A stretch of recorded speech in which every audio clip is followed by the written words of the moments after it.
Puissent mes actions être bien réglées, afin que je garde tes statuts. Alors je ne rougirai point à la vue de tous tes commandements. Psaume 119, versets 5 et 6.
Bonjour bien-aimés, bonjour à toutes et à tous. Que la paix de Dieu qui surpasse toute intelligence garde nos cœurs et nos pensées en Jésus-Christ. Je vais prier le Seigneur afin de lui remettre ce temps. Seigneur, nous te bénissons, nous t'exaltons, nous t'élevons parce que tu es vivant, tu es bon. Dans la colère et riche en bonté. Merci encore Seigneur pour ce temps que tu nous permets de mettre à part pour pouvoir recevoir de toi Seigneur et entendre ta parole afin de nous restaurer. Merci de diriger ce temps, Seigneur. Merci que ton nom et ton nom seul soient pleinement glorifiés à travers tout ce qui va être dit. Au nom de ton Fils Jésus-Christ de Nazareth, qui vit et qui règne au siècle des siècles. Amen. Bien-aimés, Dieu nous aime. Et Dieu, dans son amour, chaque jour veut nous restaurer, nous apprendre à connaître ce qu'il a fait de nous en tant qu'être humain et comment nous devons nous comporter au quotidien. Le thème de notre réflexion aujourd'hui, c'est « Je souffre, aidez-moi à guérir ». Bien-aimés dans le Seigneur, beaucoup d'entre nous ont des souffrances dues à des blessures, récentes ou anciennes, mais pour lesquelles il n'y a pas eu de traitement approprié pour les victimes, qui sont dans certains cas restées dans le silence pour diverses raisons. Ordre familial, par exemple, pour protéger la famille, le mari, le frère, la sœur, la mère, le père, pour ne pas avoir honte devant les autres, pour protéger une position sociale, parfois même à cause des responsables d'église qui n'ont pas su apporter les réponses à la détresse que vit cette personne blessée ou encore qui ont minimisé l'impact que cela pourrait avoir. Et nous nous trouvons avec des plaies béantes, à vif, qui ont besoin d'être soignées. Soignées spirituellement, mais aussi émotionnellement. Car nous sommes des êtres humains. Ce que je ressens à l'intérieur de moi, la haine, la colère, le rejet, la peur, la tristesse, le nœud dans mon estomac devant certaines situations. Tout cela à cause de l'offense. Toutes ces choses ont besoin d'être extériorisées. La parole de Dieu nous dit « Pardonne-nous nos offenses comme nous pardonnons à ceux qui nous ont offensés » selon Matthieu 6, verset 12. Bien-aimés, nous comprenons tous et acceptons tous l'idée que pardonner ne peut être en aucun cas mécanique. Et ne peut non plus générer une réconciliation immédiate et une restauration spontanée. Il y a obligatoirement un temps de restauration ou encore de guérison intérieure selon la blessure et aussi selon notre maturité spirituelle et émotionnelle. Le désir de pardonner et la nécessité est bien clair, mais nous ne devons pas nous voiler la face et nous mentir à nous-mêmes et dire que c'est réglé, alors que nous dépérissons intérieurement. Si quelqu'un a perdu un bras, un droit, sa virginité, son honneur, il faut réapprendre à vivre sans. Et cela passe obligatoirement par des phases extrêmement douloureuses, jusqu'à une possible acceptation pour un début de rééquilibre émotionnel. Il faut que nous apprenions à dire que cela fait mal et que l'offenseur accepte de l'entendre. Ça fait mal. Entends la souffrance de tes enfants, père. Entends la souffrance de ton épouse, Marie. Entends le cri de ton frère, de ta sœur, bien-aimée. Entends sa souffrance.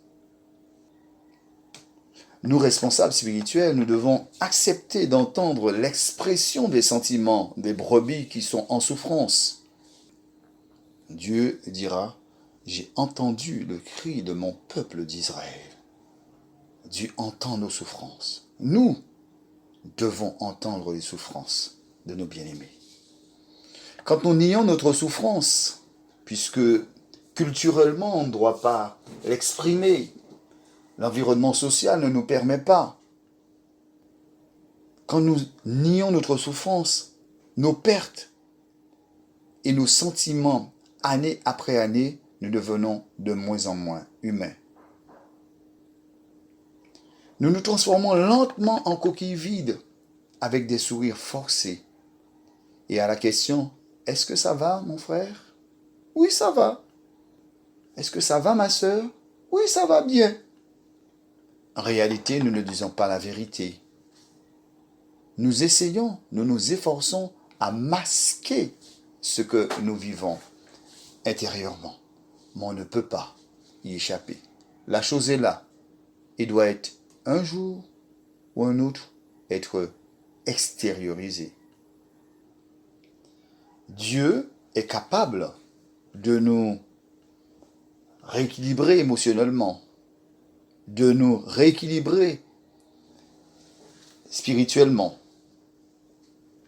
Mais quand nous commencerons effectivement à exprimer nos sentiments, nous pourrons pleinement vivre notre spiritualité, car l'équilibre sera établi.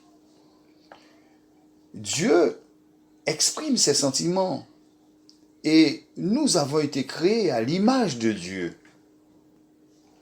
Genèse 6 va nous dire, Dieu regretta d'avoir créé l'homme et il en eut le cœur affligé. Voilà, Dieu exprime ici une émotion. Dieu regretta d'avoir créé l'homme et il en eut le cœur affligé.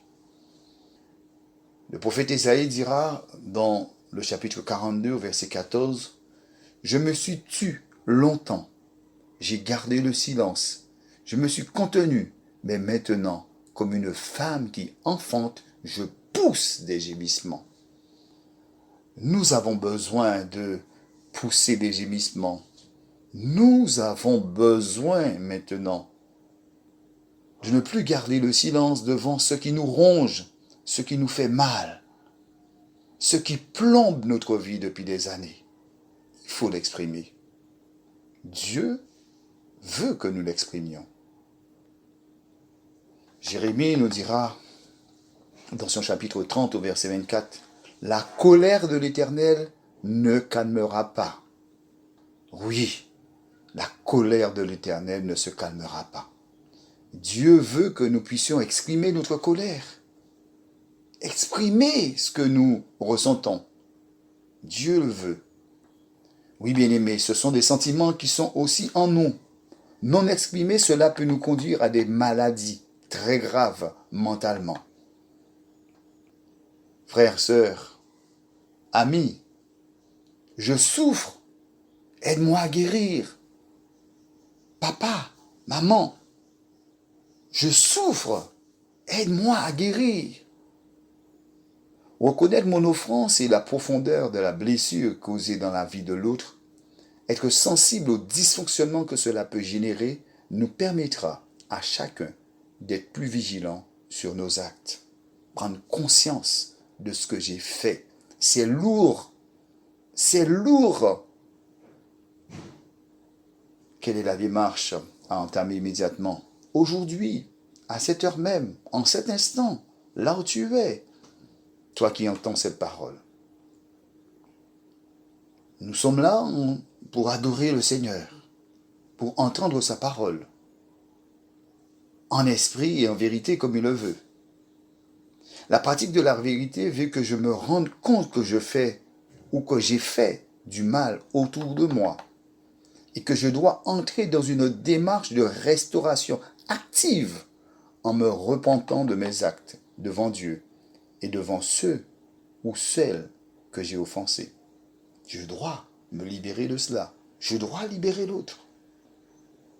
Dans le livre des Actes, au chapitre 17, à partir du verset 30, il est écrit « Dieu, sans tenir compte des temps d'ignorance, annonce maintenant à tous les hommes en tout lieu qu'ils aient à se repentir, parce qu'il a fixé un jour où il jugera le monde selon la justice par l'homme qu'il a désigné, ce dont il a donné à tous une preuve certaine en le ressuscitant des morts. La douleur et le regret de la situation sont les premières parties d'une repentance pour quiconque exprime une vraie repentance. Les choses doivent se passer ainsi. Je me rends compte d'une situation ou d'une circonstance. Cette situation m'attriste et génère une douleur en moi. Je regrette que cette situation ait vu le jour. Luc 15, 18. Je me lèverai, j'irai vers mon Père et je lui dirai, mon Père, j'ai péché contre le ciel et contre toi. Je ne suis plus digne d'être appelé ton fils. Traite-moi comme l'un de tes mercenaires. Et il se leva et alla vers son père. Comme il était encore loin de son père, il le vit et fut ému de compassion. Il courut se jeter dans son cou et le baisa. Le fils lui dit, mon père, j'ai péché contre le ciel et contre toi. Je ne suis plus digne d'être appelé ton fils. Cette repentance qui est spirituelle permettra par la grâce un début de guérison spirituelle, mais aussi une restauration émotionnelle progressive. Bien-aimés, comprendre nos actes, comprendre le mal que nous faisons autour de nous, cela est important pour le rééquilibre, pour la restauration, pour le bien-être de celui qui a été offensé. L'offenseur doit comprendre son acte et l'offensé doit exprimer ce qu'il ressent. Nous ne devons pas fermer la bouche des autres sous prétexte d'une situation quelconque. Nous devons l'aider à exprimer ses souffrances. Dieu veut que nous puissions extérioriser cela et un équilibre total nous permettra de vivre aussi bien notre vie spirituelle que notre vie émotionnelle d'une manière harmonieuse. Que le Seigneur, dans sa grâce, nous visite encore ce matin, nous parle et guérit nos blessures. Rentrons dans cette phase active de repentance et de reconnaissance de nos actes malveillants qui ont fait du mal autour de nous, afin que Dieu soit pleinement glorifié. Je vais prier le Seigneur. Père Saint, tu entends notre cri, notre douleur. Tu sais par quoi nous passons. Tu connais notre vie, Seigneur, on ne peut rien te cacher. Mais Seigneur, tu vois les blessures qu'il y a dans les vies qui sont détruites, Seigneur. Les vies qui sont déséquilibrées, Seigneur. Les douleurs non exprimées, les souffrances qu'il y a, Seigneur, qui nous empêchent de vivre. Mais dans ton amour, Seigneur, tu nous visites encore ce matin et tu veux nous relever, Seigneur, de cette douleur. Seigneur, tu nous appelles à nous pardonner mutuellement. Tu nous appelles à nous aimer. Tu nous appelles, Seigneur, à changer de vie. Permets que chacun de nous, Seigneur, quelle que soit dans la position où nous pourrions être, soit en position d'offenseur ou en position d'offensé, permets, Seigneur, que nous puissions faire les démarches nécessaires afin qu'une restauration puisse se réaliser dans notre vie. Seigneur, nous te louerons, nous te bénissons, car nous savons que par ton esprit, Seigneur, tu vas nous permettre de comprendre ces choses. Tu vas nous permettre, Seigneur, d'être relevés. Nous croyons ta parole qui est la vérité et nous nous remettons pleinement entre tes mains. Au nom de ton Fils Jésus-Christ de Nazareth, qui vit et qui règne au siècle des siècles. Amen.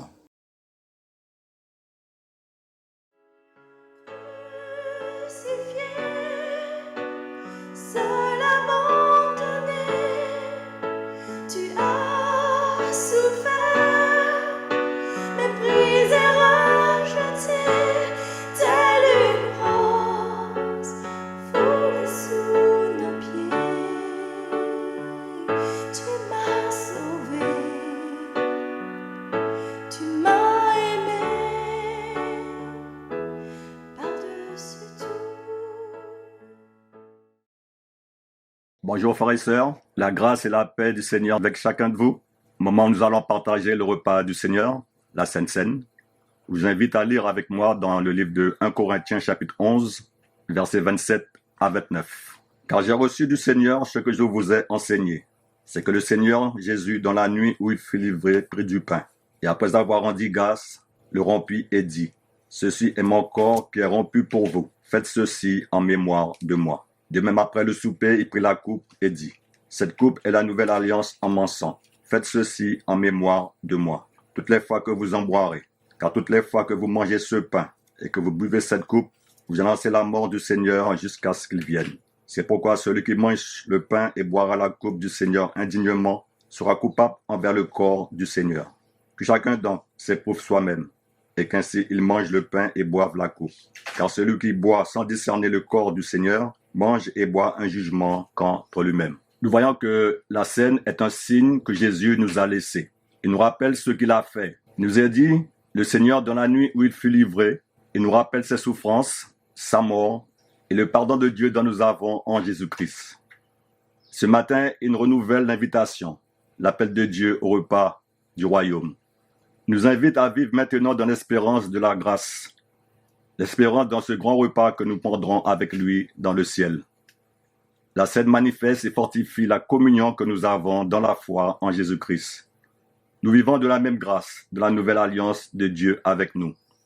Jésus nous dit nous-mêmes comment nous devons y prendre part. Faites ceci en mémoire de moi. Dans le désir de confesser aux yeux de toute notre foi en la grâce, de confesser que Jésus est la nourriture de notre vie et notre seul sauveur. Il nous a rachetés à un grand prix. Nous sommes membres de la famille de Dieu et l'Église de Jésus-Christ. Frères et sœurs, en mangeant ce pain, en buvant ce vin, nous partageons ensemble la communion avec Christ ressuscité et vivant dans l'attente de son retour. Chers frères et sœurs, avant de manger ce pain et boire ce vin, nous voyons que nous devons examiner nos cœurs pour ne pas attirer un jugement sur nous. Nous devons discerner le corps et le sang du Seigneur.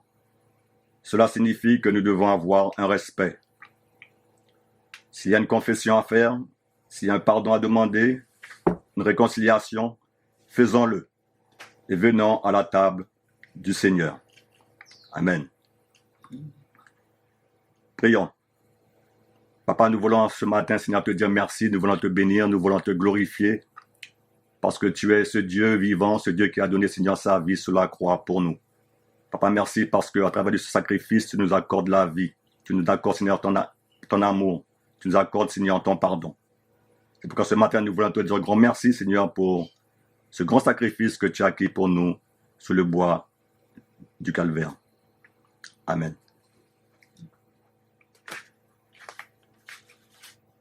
Le Seigneur Jésus, dans la nuit où il fut livré, prit du pain, et après avoir rendu grâce, il le rompit et dit, « Ceci est mon corps qui est rompu pour vous, faites ceci en mémoire de moi. » Pour le souper, il prit la coupe et dit, « Ceci est la nouvelle alliance en mon sang, faites ceci en mémoire de moi. » Partageons ensemble le repas du Seigneur.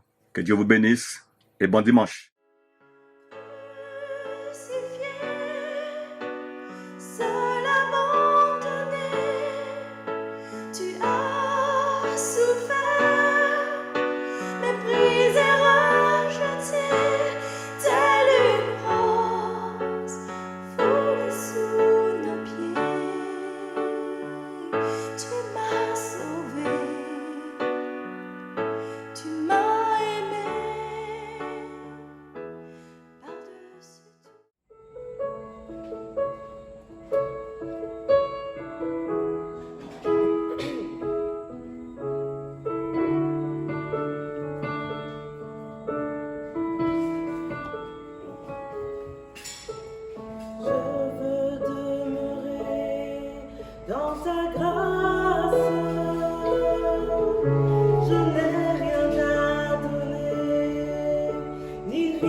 Bien-aimés, bonjour. Les réunions sont mises en place via l'application Zoom.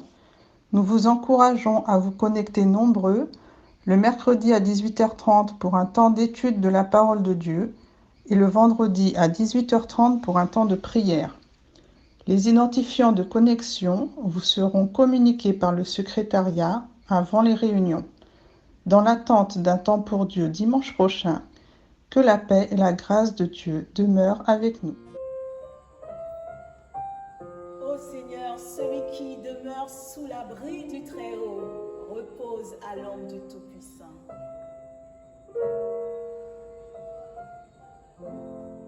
C'est dans tes bras, Jésus.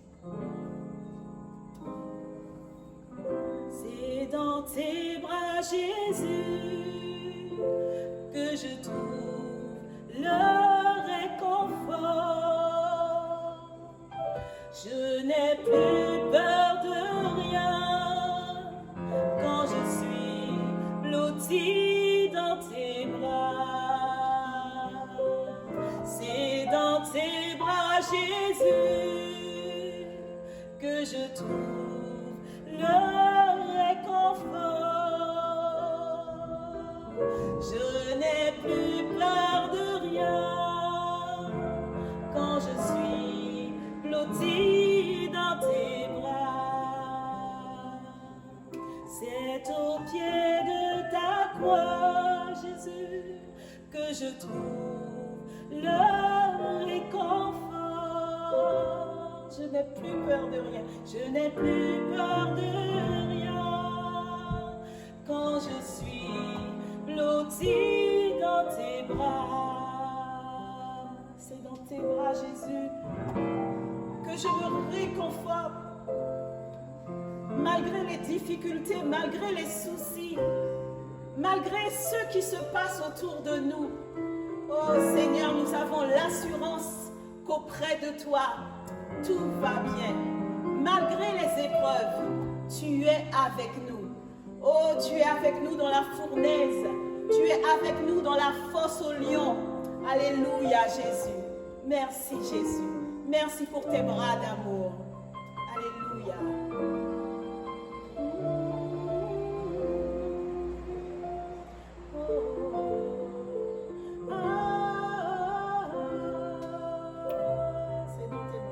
C'est dans tes bras, Jésus, que je trouve le réconfort. Je n'ai plus peur de rien quand je suis blottie dans tes bras. Alléluia, Jésus. Alléluia, Jésus.